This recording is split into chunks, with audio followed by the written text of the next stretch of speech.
In a small, seemingly ordinary suburban neighborhood stands a seemingly normal house. However, the seemingly normal house has developed an unsettling reputation. Looking at the house from the outside, it appears unremarkable. Its neat garden and well maintained facade contrasts with the rumors surrounding it. You decide to knock on the door.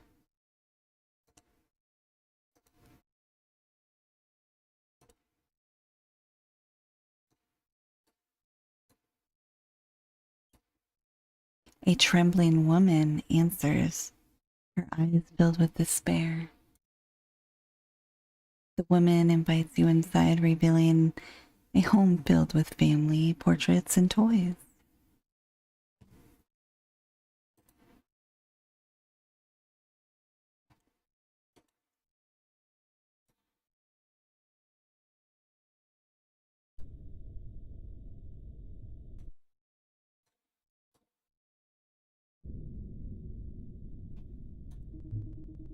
Hello, my name is Emily. Pleased to meet you. What's yours?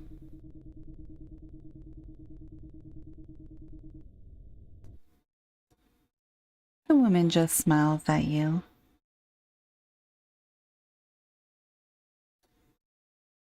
Her skin stretching uncomfortably to the corners of her face.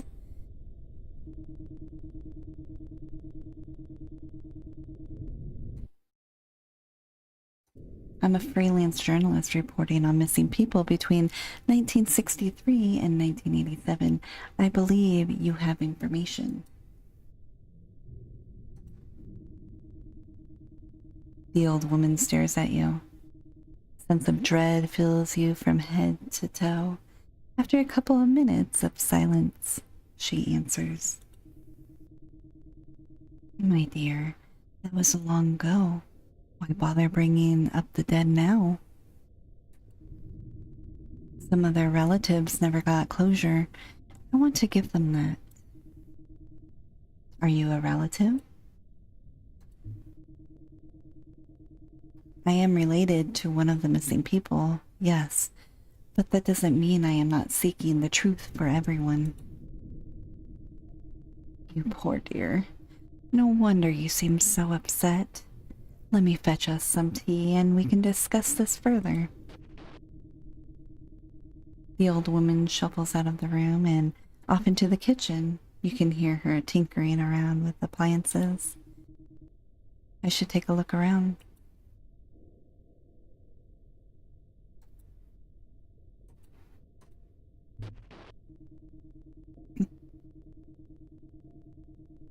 A dollhouse. Strange. This is the model of this house. The door has a small lock on it, and my hands are too big to fit through the window. Not working. The hands have stopped at 2 and 7. Okay, I can't click on anything else.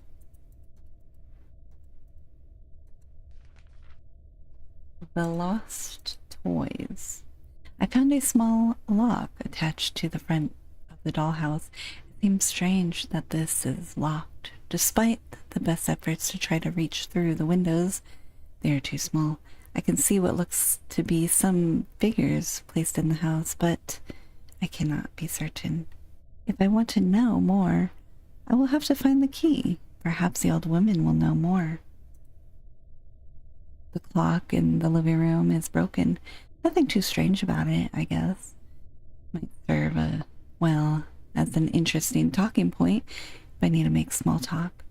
The hands have stopped at 2 and 7. Okay.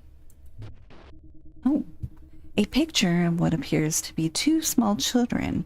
One has their face removed while... Why does this look familiar? The old woman returns with the tray of tea, seemingly out of nowhere. Did I frighten you, my dear? No. I was just startled, that's all. No, no. You just startled me, is all. Anyways, about these missing people. Yes, dear. Ask me your questions.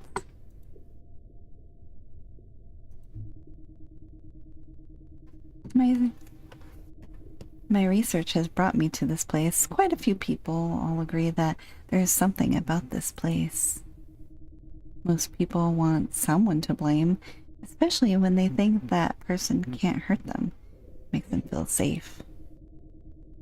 A little morbid and kind of threatening tone, don't you think? Not at all. I actually think that I am the one being threatened here. Wouldn't you say? Can I ask about the two girls in your mantle? Why is the face all scratched out? That is me when I was 4 years old. The other was my sister. Sadly, she passed away over 30 years ago now. Anyway, your tea is getting cold. Drink now. You drink the tea as not to upset the old woman any further. After a few seconds, you start feeling lightheaded. The room starts to fade out before finally hitting the floor.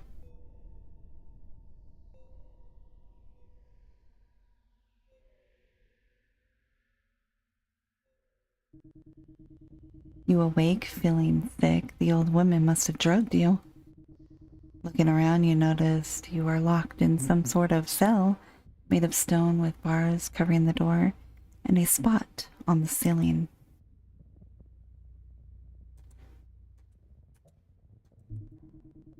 You jump and grab the metal grate.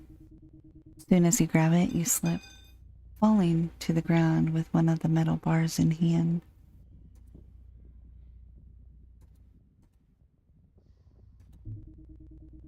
You jam the metal bar into the gap and pull with all your might. The iron door swings open. You step out into a dark hallway. It's hard to see, but you can hear faint whispering.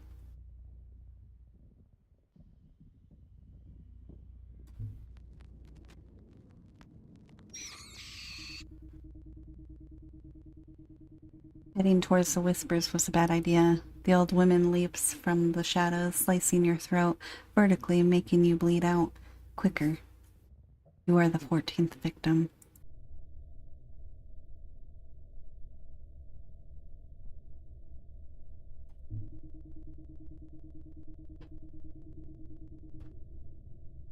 There is something I can't quite figure out. If what people say is true, then why? What's the motive? Why, I couldn't possibly imagine the motive of what made someone kill 13 people. I'm just an old lady. 13 people? Dead? I'm sorry to point this out, but I've never mentioned they were dead. You did. Twice now, actually. Did I? You must be confused, dear. I don't actually know that anyone is dead. Here, drink some tea while it is still hot. You drink the tea so as not to upset the old woman any further. After a few seconds, you start to feel lightheaded, and the room starts to fade out before you finally hit the floor.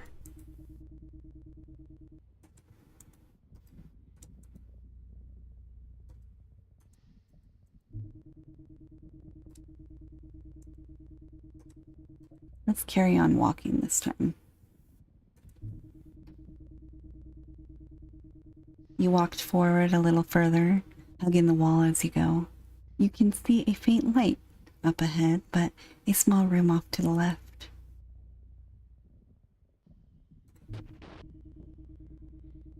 Walking forward brings you to the base of some stairs leading up. A corpse is collapsed to the right-hand side. It smells awful. The body is decayed and smells of dust and dried blood. A small key is tied around its neck. Take it. You ascend the stairs, each step creaking as you go. Eventually, you reach the top and peer through the open door. Opening the door reveals a dirty old kitchen. There is a back door leading to the yard. The back door has a digital lock attached to it. I do not know the code. See a scrap of paper laying on the table. The living room is behind you. There's some stairs to the left. The paper has badly drawn pictures of a clock on it, followed by 359.